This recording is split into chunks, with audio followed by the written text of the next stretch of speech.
नमस्कार, बड़ी खबर में आप सभी का स्वागत है। मैं हूं नीलू। तो प्रधानमंत्री मोदी के काशी दौरे की बड़ी तैयारी है। बीजेपी शासित राज्यों के सीएम इसमें शामिल होने वाले हैं। सभी मुख्यमंत्रियों को भी भेजा गया है न्योता। डिप्टी सीएम भी इसमें मौजूद रहने वाले हैं। 13 दिसंबर को काशी कॉरिडोर का उद्घाटन होना है। प्रधानमंत्री मोदी इस कॉरिडोर का उद्घाटन करने वाले हैं और वहीं 14 दिसंबर को गुड गवर्नेंस पर सेमिनार भी किया जाएगा। सभी सीएम डिप्टी सीएम सेमिनार में शामिल होंगे। तो भव्य तैयारी प्रधानमंत्री के दौरे को लेकर काशी जाने वाले हैं और काशी कॉरिडोर का यहाँ पर उद्घाटन करने वाले हैं। और इसी दौरान जो भी बीजेपी शासित राज्य हैं उसके सीएम भी इसमें शामिल होंगे। कहा यह जा रहा है कि उनको न्योता भेज दिया गया है। सभी डिप्टी सीएम इसमें मौजूद रहने वाले हैं। इसके अलावा काशी कॉरिडोर का उद्घाटन होगा। और इस पर बातचीत करने के लिए अमन शर्मा सीनियर एडिटर इस वक्त हमारे साथ जुड़ गए हैं। अमन जी, जिस तरह से काशी दौरे पर प्रधानमंत्री जा रहे हैं और काशी कॉरिडोर जिसका बहुत दिनों से इंतजार किया जा रहा था, उस मौके पर कहा जा सकता है कि एक बड़ा कार्यक्रम रखा गया है और बीजेपी शासित सभी जो मुख्यमंत्री हैं उनको भी न्योता दिया गया है। इसको लेकर क्या खबर?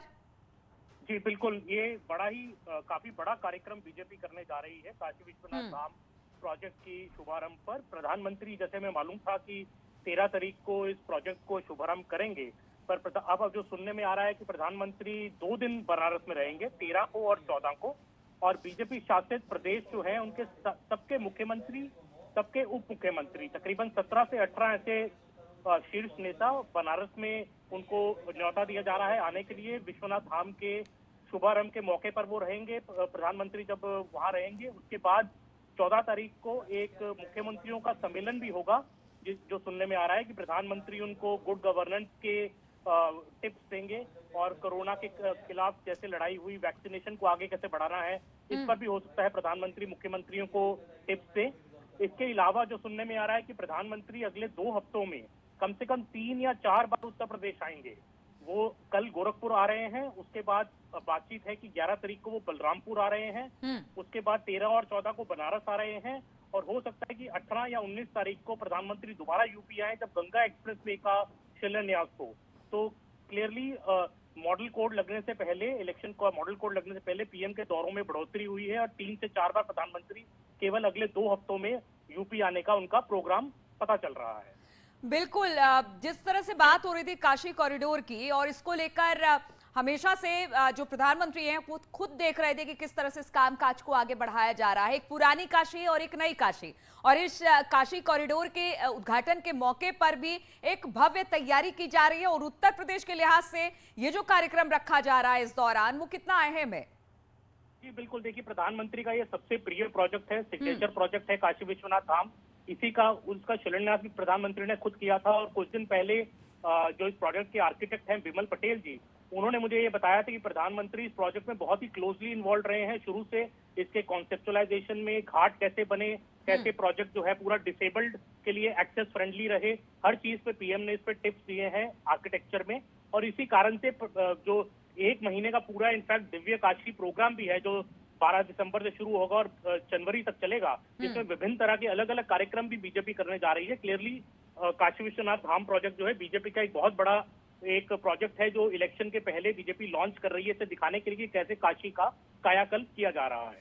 और अमन जी, एक बात और है, चूंकि अब कुछ दिनों में चुनाव की तारीखों का ऐलान भी हो जाएगा, आचार संहिता लग जाएगा, लेकिन उसके पहले बहुत सारे ऐसे काम हैं जिसे सरकार को निपटाने हैं। उसमें से एक बड़ा काम यह भी था कि जो कॉरिडोर बनकर तैयार हुआ है वो जनता को समर्पित किया जाए। तो कहा जा सकता है कि चुनाव की तारीखों से पहले और खास तौर पर आचार संहिता लगने से पहले ये सारे काम जो कि वादे जनता से किए गए थे वो पूरा करने की कोशिश। जी बिल्कुल, और ये सीरीज ऑफ प्रोजेक्ट्स हैं। काशी विश्वनाथ धाम अभी हो रहा है, उससे पहले हमने पूर्वांचल एक्सप्रेस वे देखा, जेवर एयरपोर्ट देखा, जैसे मैं भी बता रहा था कि अब ये गंगा एक्सप्रेस वे का शिलान्यास होने जा रहा है। तो कई सारे प्रोजेक्ट एक एक करके बीजेपी जो है आचार संहिता लगने से पहले डिलीवर करना चाह रही है, क्योंकि लोगों को ये बताने के लिए कि हमने विकास का कार्यक्रम किया है। बिकॉज बीजेपी इस पूरे इलेक्शन को विकास के मुद्दे पर लड़ रही है। जो उनका स्लोगन भी है वो यही है, दमदार नेतृत्व और शानदार काम जो उन्होंने किया है, जो बीजेपी का दावा है उसी को आगे लाना चाह रही है। इसलिए कई प्रोजेक्ट जो है उनको धरातल पे उतारने की कोशिश की जा रही है आचार संहिता लगने से पहले। और अमन, क्या इस बात की तस्दीक कर दी गई है, क्योंकि आप जिस तरह से बता रहे हैं कि जो भी बीजेपी शासित राज्य हैं उनके मुख्यमंत्री को न्योता भेज दिया गया है, कौन कौन से मुख्यमंत्री हैं जो इस कार्यक्रम में शामिल होंगे?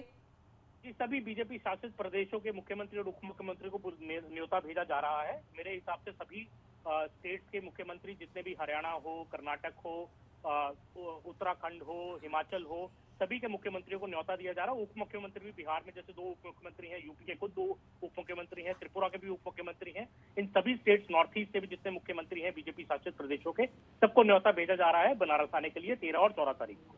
ठीक है अमन, बहुत बहुत शुक्रिया आपका हमारे साथ जुड़ने के लिए। और काशी कॉरिडोर को उद्घाटन से पहले उत्तर प्रदेश बीजेपी ने एक वीडियो ट्वीट किया है। ट्वीट में लिखा गया है कि कितना बदल गया है हमारा बनारस, अद्भुत है काशी धाम, जहां हर ओर गूंजता है महादेव का नाम। काशी विश्वनाथ कॉरिडोर से हो रहा है बनारस का कल्याण। 13 दिसंबर है शुभ दिन, जब आदरणीय प्रधानमंत्री श्रद्धालुओं के लिए खोलेंगे काशी कॉरिडोर का द्वार।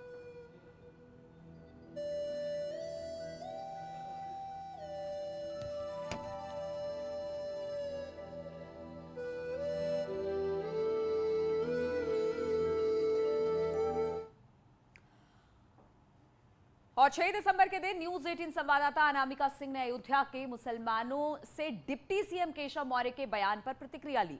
तो आइए देखते हैं अयोध्या के मुसलमान डिप्टी सीएम के बयान पर क्या कहते हैं। 6 दिसंबर को ही घटना में मारे गए लोगों की याद में मुस्लिम समाज की ओर से कुरान खानी का आयोजन किया जाता है, जिसके जरिए उनको श्रद्धांजलि दी जाती है। ऐसे लोगों को जिन लोगों ने उस वक्त उस पूरी की पूरी घटना में अपनी जान गंवाई थी। हमारे साथ यहाँ पर बहुत सारे मुस्लिम समाज के लोग आपको दिखाई दे रहे होंगे। हर साल इसी मस्जिद में कुरान खानी का आयोजन किया जाता है, जो एक तरीके से श्रद्धांजलि भी है। क्या आपको लगता है कि एक बार मंदिर का निर्माण शुरू हो गया, उसके बाद अब जो अगला टारगेट है या फिर जो अगला उद्देश्य है वो काशी है, मथुरा है, और वहां पर भी आज बहुत संवेदनशीलता बरती गई, सिक्योरिटी बढ़ा दी गई है। आप लोग क्या आपस में बात कर रहे हैं और क्या वहां को लेकर भी हालात अपडेट लिया जा रहा है? देखिए, जो अयोध्या का मामला था, एक राम की पैदाइश का मामला, वो तो एकदम क्लियर हो गया कि बाबरी मस्जिद की जगह पे उनकी पैदाइश नहीं हुई थी। हमारी बाबरी मस्जिद पुरानी थी। और कोर्ट का फैसला तो यही था ना कि भगवान राम के वहां होने के उनको साक्ष्य मिले, इस आधार पे कोर्ट का फैसला हिंदू पक्ष में आया। नहीं, ऐसा नहीं। देखिए, ये कहना बिल्कुल गलत है कि सुप्रीम कोर्ट ने इस सारी बातों को मान लिया। मस्जिद वहां थी और खुदाई में ऐसे कोई तथ्य नहीं मिले जिसकी वजह से माना जाए कि मंदिर थी। और ये जो मथुरा काशी की बात कर रहे हैं, ये लोग टोटल अराजकता फैला रहे हैं। इनके ऊपर तो तुरंत देशद्रोह का मुकदमा होना चाहिए। ये देश को फिर से क्या जलाना चाहते हैं? सुप्रीम कोर्ट के आदेश की अवहेलना कर रहे हैं। सुप्रीम कोर्ट के आदेश में साफ साफ लिखा गया कि 1991 एक्ट को कोई भी नहीं डिस्टर्ब करेगा और इसमें किसी भी इबादत गाह, चाहे मंदिर, मस्जिद, चर्च, गुरुद्वारा होगा, उस पर दोबारा कोई भी लिटिगेशन नहीं फैलाएगा। तो ये जो लोग कर रहे हैं सुप्रीम कोर्ट के आदेशों की अवहेलना कर, अगर ऐसा कर रहे हैं तो क्या फिर हम लोग भी सोचने पर मजबूर कर दिया जाएगा? और कोई बात नहीं, जहाँ पे उनको हार का सामना देखना है तो वो जीत के लिए जो है कोशिश कर रहे हैं, मगर अब ऐसा नहीं होगा। तो केशव मौर्य ने जिस तरीके से अपना बयान दिया था कि राम मंदिर में निर्माण के बाद अब काशी मथुरा की बारी है, उसको लेकर जो अयोध्या के मुसलमान है उनका ये मानना है कि रामलला को अगर छोड़ दिया जाए, यानी अयोध्या के मसले को छोड़ दिया जाए, तो अब किसी और मामले को लेकर मुस्लिम समाज चुप नहीं बैठेगा। लेकिन आप ये बताइए कि अब तो 29 साल हो गए हैं, जो बीत गई वो बात गई। आज भी अयोध्या में काफी ज्यादा अलर्ट देखा जाता है। क्या मुस्लिम समाज आज भी उबाल में है, या फिर लगता है कि नहीं, जो नौजवान आगे बढ़ रहे हैं उनको आगे बढ़ जाना चाहिए, इस मुद्दे को भूल जाना चाहिए? नहीं, बिल्कुल नहीं, उबाल में नहीं है, उबाल में नहीं है। के शाही इमाम है, ठीक है। मस्जिद अयोध्या में कोई भी जवान मुस्लिम जैसे उबाल में नहीं है, बल्कि यहाँ चाहता है कि पूरी तरह से अमन हो जाए और हम लोग शांति से रहें। और जिस तरह से इस देश में पहले शांति बना हुआ था, उस तरह से आज भी अगर शांति हो जाए तो हिंदू मुस्लिम एक जगह गले मिल करके अपने त्यौहार को अपने तरीके से बना करके जिंदगी गुजारे, तो इससे बेहतर और कोई देश हो ही नहीं सकता है। इसलिए कि यहाँ हर तरह के आदमी हैं और हर तरह के यहाँ मतलब के इंसान पाए जाते हैं।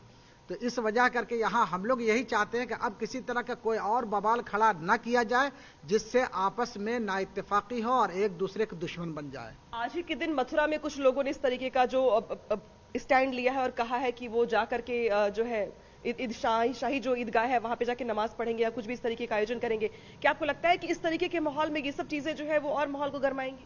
बिल्कुल गरमाएंगी, इसलिए कि जिस तरह से माहौल इस इलेक्शन के आने के वक्त जो संकेत हुआ है तो उसकी वजह से गरमाया जा रहा है। महज ये सिर्फ सत्ता अपनाने के लिए ये सारा हरबा इख्तियार किया जा रहा है और ये चाहा जा रहा है कि आपस में चाहे लड़के मर जाएं लेकिन मेरी कुर्सी बची रहे, इसीलिए सारा कार्यक्रम हो रहा है और लोग उनके जो मिले हुए हैं, उनके चमचे हैं, वो सब के सब इसी काम को अंजाम दे रहे हैं। अब काशी और मथुरा की बारी है, लेकिन इसको लेकर मुस्लिम समुदाय क्या सोचता है? इसके लेकर के यही सोच रहे हैं मुस्लिम समुदाय कि अब अगर इस तरह की बात होती है तो जो हो सकेगा हमारे अंदर जितनी भी ताकत है अपनी जान को उसके लिए आगे बढ़ाएंगे, कुर्बान करेंगे और उसको हर हाल में बचाएंगे। ठीक है, अब मुस्लिम समुदाय क्या सोचता है? काशी मथुरा की बारी है, इस स्टैंड को लेकर, इस नारे को लेकर। देखिए, जहां तक काशी और मथुरा की बारी है, ये इनका एजेंडा पहले से था, लेकिन जब एक कानून पार्लियामेंट ने पास कर दिया, अब उस पर सारे लोगों को अमल करना चाहिए। लेकिन जो सरकारें हैं मौजूदा, चाहे केंद्र की हो चाहे उत्तर प्रदेश की हो, और 5 राज्यों का चुनाव है, अब इनको चुनाव दिखाई पड़ रहा है, इनको कोई कानून नहीं। कानून सिर्फ इम्प्लीमेंट कराना और करना वो सिर्फ मुसलमान के हक में है, और बकिया ये सारे लोग सिर्फ इलेक्शन एजेंडा है। ये केशव प्रसाद मौर्य जो शपथ लेकर इस कुर्सी पर बैठे हुए हैं, मंत्री हैं, और अमन चैन की बात करते हैं सारे लोग, लेकिन आज कौन सी ऐसी आफत आ गई कि इनको मथुरा और काशी, जबकि विश्व हिंदू परिषद ये कह रहा है कि हम 23 के बाद इस पर विचार करेंगे। अनामिका सिंह, न्यूज़ 18 अयोध्या।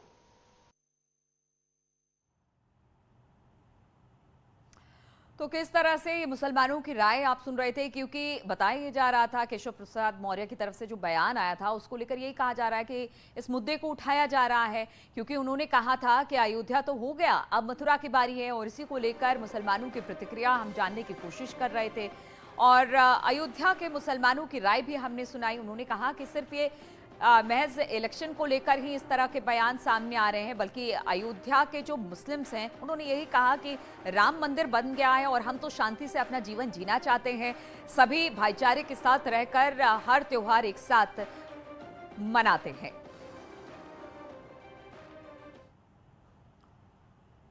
और शिया वक्फ बोर्ड के पूर्व अध्यक्ष वसीम रिजवी ने इस्लाम छोड़कर सनातन धर्म अपना लिया।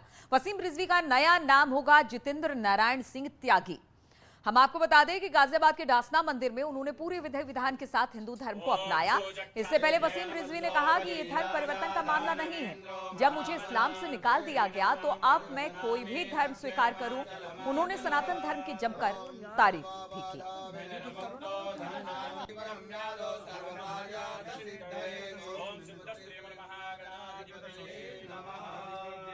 वसीम जी एक बार तो देख लीजिए, एक बार तो देख लीजिए। ठीक है, लगा दीजिए। परिवर्तन की यहाँ पर कोई बात नहीं है। जब मुझको इस्लाम से निकाल ही दिया गया तो अब ये मेरी मर्जी है कि मैं किस धर्म को स्वीकार करूं। सनातन धर्म दुनिया का सबसे पहला मज़हब है, पहला धर्म है, और जितनी उसमें अच्छाइयाँ पाई जाती हैं, इंसानियत पाई जाती है, हम ये समझते हैं किसी और दूसरे धर्म में नहीं है, और इस्लाम को हम धर्म समझते ही नहीं हैं।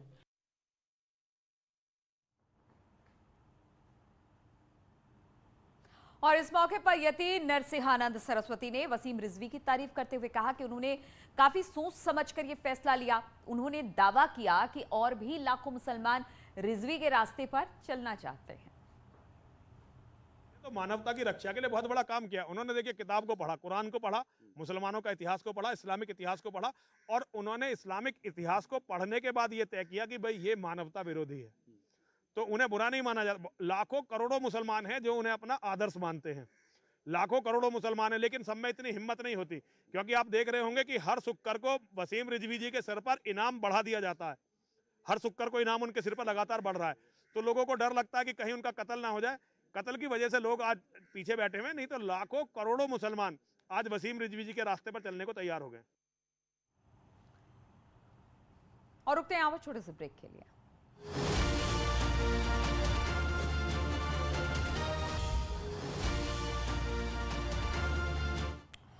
और हम आपको बता दें, बुलंदशहर गोलीकांड में 16 लोगों पर एफआईआर दर्ज की गई है। 2 भतीजों के साथ 6 को नामजद किया गया। 10 अज्ञात बदमाशों पर एफआईआर दर्ज की गई है। आरएलडी नेता हाजी यूनुस ने दर्ज कराई है एफआईआर। हाजी यूनुस के काफिले पर कल फायरिंग हुई थी। करीब 60 राउंड गोली चलने का यह आरोप है और अब इसी मामले में एफआईआर दर्ज कराई गई है। तो बुलंदशहर का मामला, जहां पर गोलीकांड में 16 लोगों पर एफआईआर दर्ज हुई है। 2 भतीजों के साथ 6 को नामजद किया गया है। 10 अज्ञात बदमाशों पर एफआईआर। आरएलडी नेता हाजी यूनुस ने दर्ज करवाया है एफआईआर। बताया जा रहा है काफिले पर कल फायरिंग हुई थी और इसी को लेकर ये सब कुछ एफआईआर दर्ज कराई गई है। करीब 60 राउंड फायरिंग हुई थी कल। और फिरोजाबाद में मिठाई के गोदाम में भीषण आग लग गई है। देखते ही देखते आग की लपटें फैलने लगी और लोग डर के मारे इधर उधर भागने लगे। मौके पर पहुंची फायर ब्रिगेड की गाड़ियों ने काफी मशक्कत के बाद आग पर काबू पाया। थाना रसूलपुर इलाके का ये पूरा मामला है। और रुकेंगे यहाँ पर छोटे से ब्रेक के लिए।